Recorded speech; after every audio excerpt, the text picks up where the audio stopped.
ॐ यथाग्नेर्दाहिका शक्ति रामकृष्णे स्थिता हिया सर्वविद्यास्वरूपां तं शारदां प्रणमाम्यहम्। শ্রী শ্রী মায়ের কথা, সরলাবালা দেবীর স্মৃতি কথা। 15ই শ্রাবণ 1325। মা বললেন, আর একবার এমনি হয়েছিল। 3 দিন পাহাড়ে হেঁটে হেঁটে নরেনের খিদায় মূর্ছা যাবার মতো অবস্থা। এমন সময় এক মুসলমান ফকির একটি কাঁকুর দেয়, সেইটি খেয়ে তবে বাঁচে। নরেন আমেরিকা হতে ফিরে এসে এক সভায় একদিন ওই মুসলমানটিকে একধারে দেখতে পেয়ে উঠে গিয়ে তার হাত ধরে নিয়ে এসে সভার মাঝে বসালে। সকলে বললে, এ কি? তখন নরেন বললে, এ আমার জীবনদাতা। এই বলে ঘটনাটি সকলকে বললে। তাকে টাকাও দিয়েছিল, সে কিছুতেই নেবে না। বলে, আমি কি করেছি যে টাকা দিচ্ছেন? নরেন তা কি শোনে? বলে দিয়ে দিলে। আহা, নরেন আমাকে মঠে নিয়ে গিয়ে প্রথম পূজা যেবার করায়, সেবার পূজককে আমার হাত দিয়ে 25 টাকা দক্ষিণে দেওয়ালে। 1400 টাকা খরচ করেছিল। পুজোর দিন লোকে লোকারণ্য হয়ে গেছে, ছেলেরা সবাই খাচ্ছে। নরেন এসে বলে কি, মা, আমার জ্বর করে দাও। ও মা, বলতে না বলতে খানিক বাদেই হাড় কেঁপে জ্বর এলো। আমি বলি, ও মা, এ কি হলো, এখন কি হবে? নরেন বললে, কোনো চিন্তা নেই মা, আমি সেধে জ্বর নিলুম। এই জন্যে যে ছেলেগুলো প্রাণপণ করে তো খাটছে, তবু কোথায় কি ত্রুটি হবে আর আমি রেগে যাব, বকবো, চাই কি দুটো থাপ্পড়ই দিয়ে বসবো। তখন ওদেরও কষ্ট হবে, আমারও কষ্ট হবে। তাই ভাবলুম, কাজ কি, থাকি কিছুক্ষণ জ্বরে পড়ে। তারপর কাজকর্ম চুকে আসতেই আমি বললুম, ও নরেন, এখন তাহলে ওঠ। নরেন বললে, হ্যাঁ মা, এই উঠলুম আর কি। এই বলে সুস্থ হয়ে যেমন তেমনই উঠে বসল।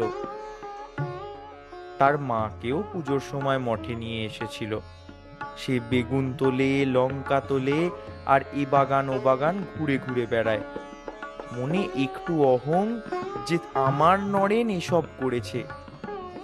নরেন তখন তাকে এসে বলে, ওগো, তুমি করছো কি? মায়ের কাছে গিয়ে বসো না। লঙ্কা ছিঁড়ে বেগুন ছিঁড়ে বেড়াচ্ছ, মনে করছো বুঝি তোমার নড়ু এসব করেছে। তা নয়, যিনি করবার তিনিই করেছেন। নরেন কিছু নয়, মানে ঠাকুরই করেছেন। আহা, আমার বাবুরাম নেই, কে এবার পুজো করবে? 21শে শ্রাবণ, মঙ্গলবার, অমাবস্যা, 1325। আজ গিয়ে দেখি মা উত্তরের বারান্দায় বসে জপ করছেন। খানিক পরে 5-6টি মেয়ে লোক মাকে দেখতে এলেন। তারা ঠাকুর প্রণাম করে বসতেই মা জপ শেষ করে তারা কোথা হতে আসছেন জিজ্ঞাসা করলেন। নলিনী তাদের পরিচয় দিলেন। শুনলাম তাদের মধ্যে একজন চিকিৎসার জন্য এসেছেন। পেটে টিউমার হয়েছে, ডাক্তার সাহেব বলেছেন অস্ত্র করতে হবে। তাই শুনে তিনি বড় ভয় পেয়েছেন। কে জানে কেন মা এদের কাউকে পায়ে হাত দিয়ে প্রণাম করতে দিলেন না। তারা এই জন্য বারবার প্রার্থনা করলেও স্বীকৃতা না হয়ে বললেন, ওই চৌকাঠ হতে ধুলো নাও।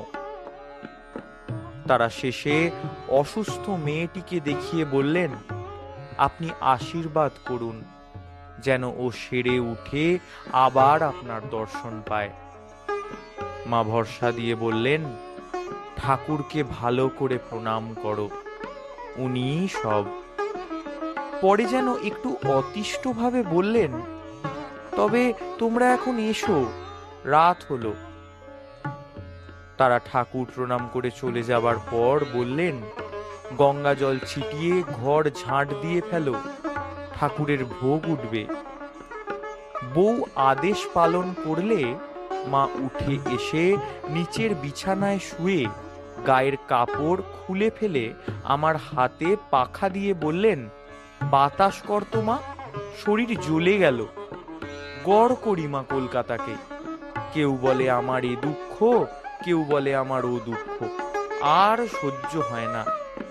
কেউ বা কত কি করে আসছে, কারো বা 25টা ছেলে মেয়ে, 10টা মরে গেল বলে কাঁদছে। মানুষ তো নয়, সব পশু পশু। সংযম নেই, কিছু নেই। ঠাকুর তাই বলতেন, ওরে 1 সের দুধে 4 সের জল। ফুঁকতে ফুঁকতে আমার চোখে জল এসে গেল। কে কোথায় ত্যাগী ছেলেরা আছিস, আয় রে, কথা কয়ে বাঁচি। ঠিক কথাই বলতেন। জোরে বাতাস কর মা, আজ বেলা 4টে হতে লোক আসছে, লোকের দুঃখ আর দেখতে পারি না।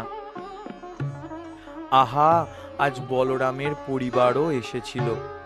বাবুরামের জন্য কত কাঁদলে, বললে, এ কি আমার জেসে ভাই? তাই তো মা, দেবতা ভাই।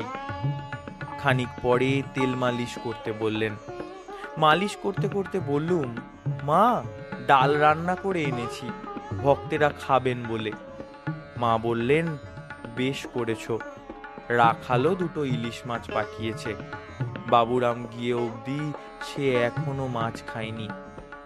এর পূর্বে একদিন রাদুর বর মাংস খেতে চেয়েছিল।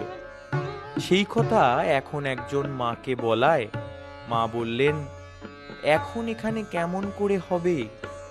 এই বাবুরামটি আমার চলে গেছে, সবারই মন খারাপ।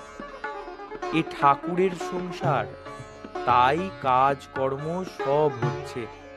তা না হলে কান্নার রোলে বাড়ি ভরে যেত, কেউ কি উঠতে পারতো? তবে খেতে চেয়েছে, দিতেই হবে। তা এরা যদি রান্না করে আনে তবে হতে পারে। এই বলে আমার পানে চাইতেই বললুম, জামাই যদি আমাদের হাতে খান তবে অবশ্যই আনতে পারবো। মা বললেন, তা খাবে না কেন, খুব খাবে। রান্না করে বামুন ঠাকুরকে দিয়ে পাঠিয়ে দিও। ছেলেদের কারো কারো অরুচি হয়েছে, জগদম্মার প্রসাদ হলে তারাও একটু একটু খাবে। তা কত হলে হবে যোগেন? যোগিন মা বললেন, তা 3-4 টাকার কম হবে না। মা বললেন, তবে কিছু টাকা নিয়ে যেও। আমি, তা হবে না মা, সুখরণ রাগ করবে। মা হাসতে লাগলেন, বললেন, তবে থাক। পরের রবিবার কালীঘাট হতে মহাপ্রসাদ আনিয়ে রেধে পাঠানো হলো।